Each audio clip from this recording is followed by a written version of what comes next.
Buongiorno a tutti e grazie per essere con noi per questa nuova chiacchierata di Nuova Pedagogia. Oggi sono molto emozionata perché ho invitato Bartolomeo Porchetto. Buongiorno Bartolomeo. Buongiorno a te Adele, grazie per l'invito. E l'ho invitato, uno perché sono una sua fan, se ci fosse un fan club io sarei iscritta al suo fan club, perché Bartolomeo ha il grande merito, cioè io ero già fan di lui prima di conoscerlo, ha avuto il grande merito di, con i suoi studi di linguistica, perché fondamentalmente Bartolomeo è un linguista, di provare scientificamente, tramite appunto l'esame della lingua, che non è il sardo che deriva dal latino, ma è il latino che deriva dal sardo. Ora, questa grande intuizione e comprovata poi dalle prove ha fatto sì che io proprio fossi partita completamente dall'ammirazione che provo per questo studioso, che ho convocato, come avete potuto leggere nel libro di questo, nel titolo di questo video, perché ha appena edito un meraviglioso video sulla Palestina. E quindi io parto subito con la prima domanda, Bartolomeo. Perché dobbiamo parlare di Palestina come terra sarda? Innanzitutto il nome Palestina deriva da Pale, che era la divinità dei pastori. Quella L, ritornando poi alla linguistica, era un segno grafico che rappresentava diversi suoni, la L normale di pala, la doppia L di palla e anche la cacuminale, che noi trascriviamo ora in sardo con la doppia D, di padda. Quindi Palestina non è nient'altro che la divinità di Pale, di Pazza, di Padda e di Paddeu. Il Paddeu era colui che controllava poi alla fine la palla. Quindi c'è proprio un collegamento diretto con la paglia, che era l'alimento base per gli animali. Nella storia, quella primordiale era una delle cose più importanti, perché l'uomo passava dalla condizione di raccoglitore e cacciatore a quella di agricoltore e allevatore. Quindi siamo proprio in una fase iniziale della civiltà umana, perché proprio grazie al fatto che l'uomo stabilisce la sua residenza fissa in modo da avere poi anche un allevamento fisso, da avere poi il cibo tutti i giorni da mangiare ed essere sicuro, una volta che riesce ad acquisire, diciamo, il cibo per tutti i giorni, riesce anche ad utilizzare quella che è la cultura, perché solo con la pancia piena, come dicono molti filosofi, si riesce a fare poi filosofia e di conseguenza cultura. Ecco, questo è il momento, secondo me, in cui con l'uomo, con i suoi villaggi stanziali, riesce a dedicare parte del suo tempo non più a procurarsi il cibo, ma a fare cultura.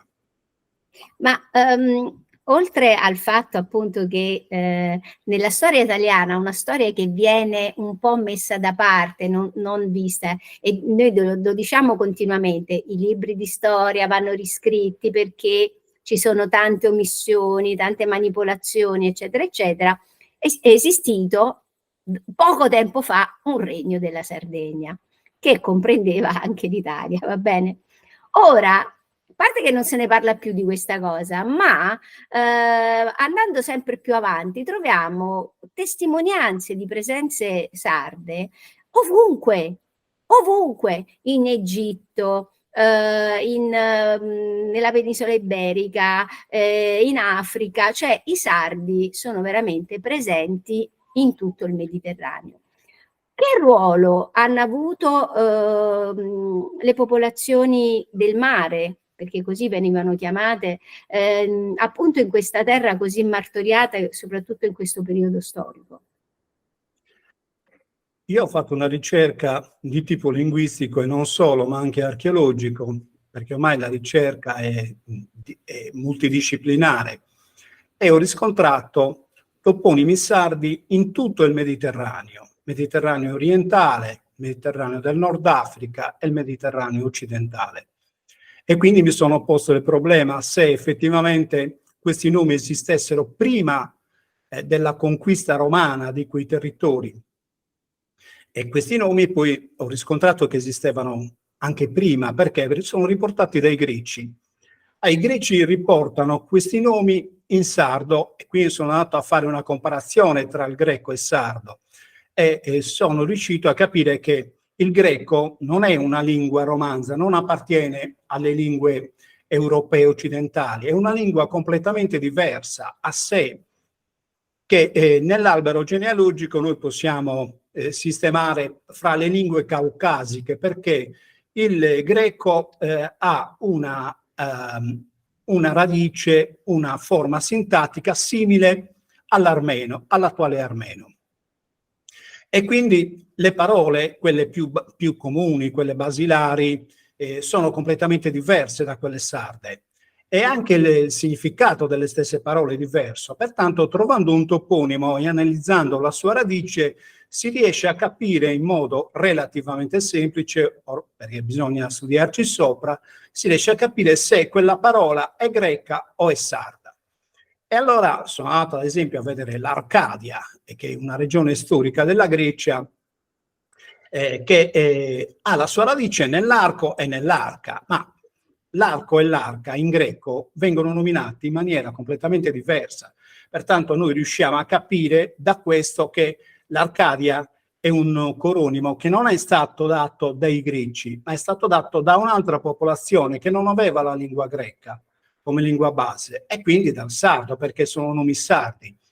Poi, ma la cosa più strabiliante, sono andato ad analizzare, a studiarmi tutti i coronimi della Asia antica, cioè dell'Anatolia, dell'attuale Turchia, e ho avuto lo stesso riscontro. Sono tutti nomi sardi, così anche nell'Oriente, nella Palestina, sono quasi tutti nomi sardi, nel Nord Africa, e sono nomi che sono citati da autori greci, quindi siamo sicuri al 100% che non sono nomi portati dai romani. Ecco, questa era la cosa basilare.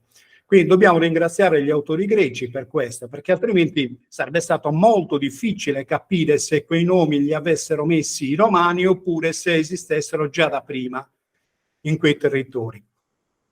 La linguistica serve proprio a questo. Poi ho fatto anche una comparazione dei luoghi, perché se quelli sono nomi sardi significa che i sardi hanno trasposto, cioè hanno preso nomi che esistevano già qua in Sardegna e li hanno portati da un'altra parte del territorio. Cosa che fanno quasi tutte Un i po' popoli del come di mondo. recente hanno fatto gli inglesi, gli spagnoli, quando hanno Sì, sì, colonizzato i territori delle Americhe. esatto. Ecco, quindi io sono andato a vedere quali erano poi queste comparazioni, queste trasposizioni di nomi di luogo dalla Sardegna verso il Mediterraneo, anche quello più lontano, quello più remoto, che so ad esempio la Lusia, che è scritto Lidia, noi erroneamente leggiamo così come vediamo la parola. Quindi Lidia che cosa significa? Quando andiamo a fare una ricostruzione etimologica, Lidia non significa assolutamente niente. Però se noi sappiamo che quella Y in antichità veniva letta come una U e che la D più I più vocale al centro di parola era la nostra S sonora, ecco, allora riusciamo a leggere quel nome in modo diverso, leggiamo come Lusia. La Lusia, e noi sappiamo ad esempio chi sono i lusitani, l'Andalusia spagnola, ma la Lusia esisteva anche in Sardegna. La Lusia era quella parte del territorio della Sardegna che dava sul mare a ovest, perché i lusitani, la Lusia significa effettivamente il sole rosso che va a morire a occidente. Anche l'Occidente, che cos'è l'Occidente? Poi l'Occidente è occidente, perché quella sillaba palatale C-E si leggeva come una velare, chi è, quindi occidente è il sole che muore. Noi in sardo ad esempio diciamo su sole sin est boccende, cioè il sole sta andando a morire, in altre parole, a occidente. Quindi trovi anche il significato di parole importantissime che poi sono entrate nei vocabolari di tutte le lingue del mondo, perché occidente non è solo un nome romanzo, ma ormai appartiene a tutte le parlate. Questi sono nomi che i sardi hanno dato fin dall'antichità, fin dai primordi. È anche impossibile capire esattamente il periodo in cui sono nate queste parole, però sicuramente sono nate nel momento in cui i sardi hanno iniziato a navigare. Perché?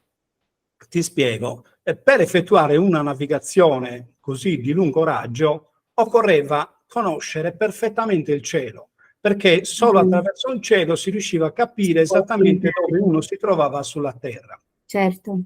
Per cui contemporaneamente è nata anche l'astronomia, e molti nomi delle stelle del cielo sono sardi, sono nati sardi, come ad esempio Maia. Maia è un nome sardo, poi è stato utilizzato anche dai greci successivamente, però fondamentalmente Maia è un nome sardo, e i sardi hanno dato al mese di maggio proprio Magiu, il nome di Maia, la stella più grande delle Pleiadi.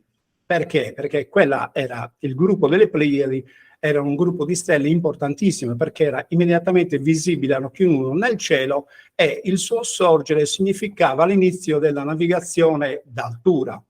E quindi in questo momento i sardi riescono anche a comprendere il moto delle stelle, i passaggi del Sole. Riescono anche, secondo il mio punto di vista, a capire che la Terra era rotonda, che non era piatta. Quindi i terrapiattisti sono nati poi successivamente, quando poi tutte queste, diciamo, scoperte astronomiche sono venute meno. In ogni caso, ritornando poi al nostro discorso, ecco, una volta che i sardi hanno compreso, sapevano esattamente la loro posizione sulla Terra attraverso la visione del cielo, hanno dato i nomi ai luoghi, hanno dato i nomi alle costellazioni, hanno dato i nomi alle terre che conquistavano. Perché quando si va dalla Sardegna verso il Mediterraneo orientale con un'imbarcazione carica di beni, si deve comprendere che il porto di arrivo è un porto sicuro. Quindi certo, non puoi partire così all'avventura, puoi partire la prima volta all'avventura, ma non la seconda, perché devi essere sicuro che quelle merci arrivano a destinazione in modo sicuro al 100% per non poterle perdere. Ecco, quasi tutte le città importanti del Mediterraneo antico io ho scontrato che hanno nomi sardi. Beh, è interessante. Sì, sembra incredibile, ma è così. È così. Ma l'altra cosa che ti volevo dire, che ho sentito sempre nel tuo video, che i cosiddetti filistei non erano altro che i sardi.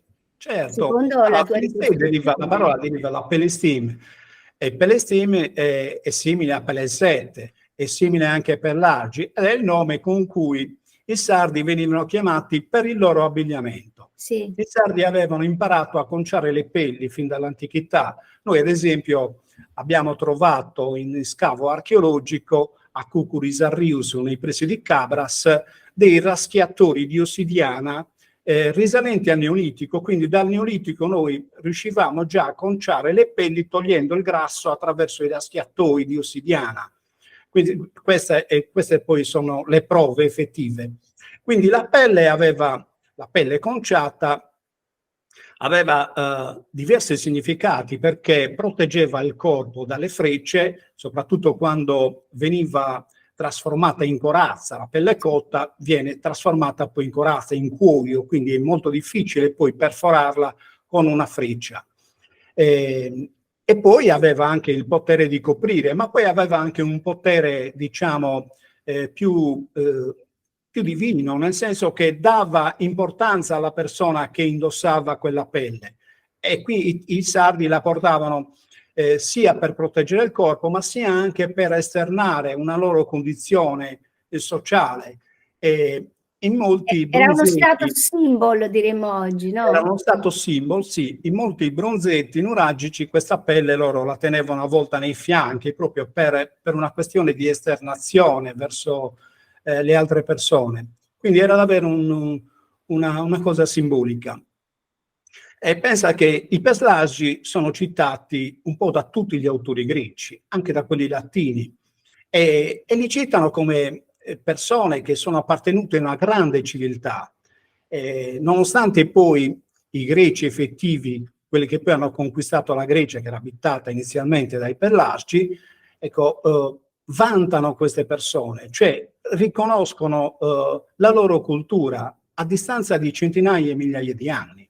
E questo è un dato sorprendente, perché è come se noi ci mettessimo oggi, che so, a vantare per iscritto i primi coloni inglesi che sono andati nelle Americhe. È più o meno la stessa identica cosa. È una cosa sì, davvero sorprendente. Quindi i Perlagi, i Filistei della Palestina erano i Sardi. Poi c'è proprio un documento che dice esplicitamente chi erano i Sardi, e Tito Livio quando li descrive dice Sardis pellitos. Livio in questo caso utilizza il suffisso itos, che è italianizzato, però si rivolge sempre ai Pellagi, a coloro che sono vestiti di pelle, e descrive anche che tipo di pelle indossano. I sardi indossano la pelle di muflone perché è quella più dura, a pelo corto, rispetto invece all'altra pelle, che è quella di pecora. Ecco, quindi ci sono una cosa che ti volevo chiedere. ci sono diversi riferimenti storici che indicano che i Pellagi erano sardi fondamentalmente. Certo, certo. Ma le caratteristiche dei sardi sono riconoscibili perché avevano un elmo cornuto e un elmo pennato. Ed era una peculiarità esclusiva dei sardi, perché le altre popolazioni non avevano questi elementi, ed erano gli elementi caratteristici del cielo. Nel senso che 3000 anni prima di Cristo la linea del Sole, cioè l'eclittica, interseccava sulla costellazione del Toro. I sardi avevano visto nella costellazione del Toro il punto gamma del 21 di marzo, momento in cui la luce del Sole vinceva sul buio dell'oscurità. Ecco, avevano visto il momento della Pasqua, cioè la resurrezione della luce sul buio. Un po' come la Pasqua attuale, cioè la morte di Cristo e la sua resurrezione. Ecco, nell'antichità c'era la morte del buio e la resurrezione della luce. Questo era il momento propizio, il momento poi della festa principale di tutto l'anno. Ecco, questo momento è rimasto nella tradizione sarda fino ai nostri giorni. È incredibile, perché noi ancora oggi facciamo il pane pasquale a forma di stella con l'uovo al centro. L'uovo rappresentava esattamente l'occhio del toro, che nel cielo è costituito dalla stella più importante, Aldebaran, che è una stella arancione. È una stella bellissima perché è colorata, e di conseguenza aveva attirato l'attenzione, la curiosità dei sardi, questa bellissima stella. E l'arancione viene chiamato cocco, anche in altre lingue viene chiamato cocco, ad esempio l'albicocca si rifà sempre al suo colore. L'uovo alla cocco, oppure l'uovo all'occhio di bue, ad esempio, si rifà sempre all'occhio del toro, che è quella stella lì. Sono cose che noi ci siamo portati appresso da 5.000 anni, e questa tradizione in Sardegna è rimasta, e noi chiamiamo ancora quel pane pasquale, lo chiamiamo coccoi o coccone. Sì, sembra incredibile, però è così. È così. Scusami, ma facciamo una domanda conclusiva, che così chiudiamo il discorso ritornando alla nostra Palestina. Ma da quello che ti risulta, i popoli del mare che hanno, diciamo, conquistato il Mediterraneo, no? Quindi i sardi, erano popolazioni bellicose, o secondo te cercavano di amalgamarsi con i popoli locali? Ma io sono del parere che non erano bellicosi. Sai perché? Perché in Sardegna non ci sono muri, cioè non venivano erette muraglie a difesa dei villaggi. Le muraglie che venivano erette in Sardegna erano solo muraglie di tipo divino, nel senso che, ad esempio, Samandra, che è una muraglia in cui ancora oggi viene racchiuso il bestiame, era anche una muraglia solare, cioè era una mandra solare, e rappresentava proprio il percorso del Sole, la linea del Sole che si alza nel cielo e raggiunge la sua massima altezza il giorno del solstizio d'estate. Ecco, questa era Samandra, cioè il recinto dell'antichità. Il recinto solare poi è anche spiegato con le due stelle di Atlante e Pleione. Atlante poi alla fine che cos'è? L'Atlas, l'Attula, come io l'ho chiamata, perché anche questo è un nome sardo. Sattula è il sol, quel solco sacro su cui poi veniva eretto il muro, ma quel muro non era un muro divisorio, era un muro, diciamo, ideologico, che rappresentava proprio il Sole nel suo percorso diciamo ipotetico intorno alla Terra. Ecco, da questi diciamo, elementi riusciamo a capire che i sardi non erano un popolo bellicoso. Quindi dal mio punto di vista hanno conquistato e hanno colonizzato quei territori poi in un periodo anche relativamente facile per poterli conquistare, nel senso che loro avevano la tecnologia per poterlo fare, avevano le imbarcazioni che altri non avevano e quindi li hanno conquistati dal mio punto di vista senza Spargimento di le armi, sangue. ecco, senza conquistarli con le armi. Mm. Questo perché? Perché tutti i villaggi, anche quelli prenuragici, neolitici, in Sardegna non hanno sistemi difensivi, sono posizionati nelle alture solo per controllare meglio il cielo e anche per una questione trigonometrica, per mappare il territorio, per potersi poi orientare ad occhio effettivamente in base poi ai gradi, ai vari gradi della posizione in cui ogni paese, ogni città era sistemata. Quindi dal mio punto di vista non erano bellicosi, sono diventati probabilmente bellicosi quando sono stati attaccati da altri popoli, perché tutti gli imperi, come sappiamo, nascono e muoiono, nessuno rimane. Pertanto quando i sardi sono sentiti attaccati dagli Ittiti da una parte, dagli egiziani di Tebe dall'altra e così via, si sono dovuti difendere. Ecco, quello è il momento in cui infatti nei bronzetti nuragici, poi nella fine del bronzo effettivamente compaiono i sardi sempre con le armi in mano, con le spade, con i pugnali e così via. Però era un momento in cui già avevamo perso il controllo effettivo di tutto il Mediterraneo. Ho capito, quindi allora, pensando che i sardi comunque hanno lasciato sicuramente delle discendenze in questi territori adesso tanto martoriati dalla guerra, no? Mi è piaciuto molto come tu hai finito il tuo video dicendo allora anche noi sardi dovremmo stare in Palestina e combattere, non possiamo invece semplicemente convivere pacificamente. Ma guarda, è quello che sta accadendo oggi è assurdo, io trovo una cosa assurda, perché si cerca di distruggere un popolo per portare via poi i brandelli di terra. E se andiamo a pensare l'ampiezza di questi territori ci viene proprio da sorridere. Però è un dramma che molti civili stanno vivendo.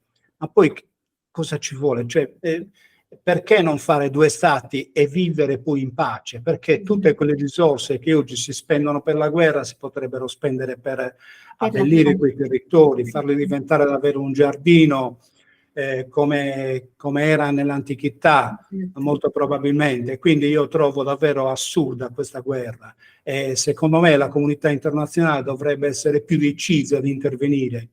Cioè non schierarsi né da una parte né dall'altra, cioè condannare ogni forma di violenza, questo sì, però lavorare per la costituzione di due stati diversi, vicini e in pace, tutti e due in pace, non ci vuole niente, è solo una volontà politica, nessuno poi deve avere l'idea di essere divinizzato. Gli ebrei non sono andati lì perché gli era detto Dio, assolutamente, si sono trovati lì per tutta una serie di circostanze fortuite che magari neanche loro volevano, però dal momento che sono lì non è che possono essere cacciati via, ci mancherebbe altro. Cioè, hanno diritto anche loro a una terra come ce l'hanno i palestinesi allo stesso modo. Ecco, questa è la mia idea della Palestina, ma io concordo attualmente. Però completamente. se anche gli israeliani e i palestinesi sapessero che quei territori in antichità erano governati da noi, io credo che avrebbero anche, come hai detto tu, una terza visione del mondo e non una visione così polare. bipolare. Sì, esatto. Sì. Io trovo veramente fondamentale il lavoro che fai ed è per questo che, cari amici che ci seguite, ho chiesto a Bartolomeo di farci qualche lezione di linguistica perché è uno strumento veramente prezioso per chi come noi vuole riscrivere i libri di storia. Io vi invito a iscrivervi al canale di Bartolomeo per vedere altri video altrettanto interessanti e poi sicuramente lo vedremo nelle nostre programmazioni quando ci porterà e ci farà capire come funziona questo strumento fondamentale che è la linguistica.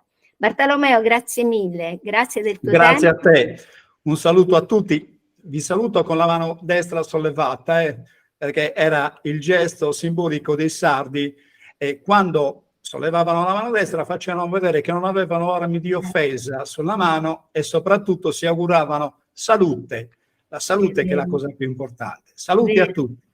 Vero, grazie, grazie mille, grazie a voi e ci rivediamo per una prossima chiacchierata. Arrivederci.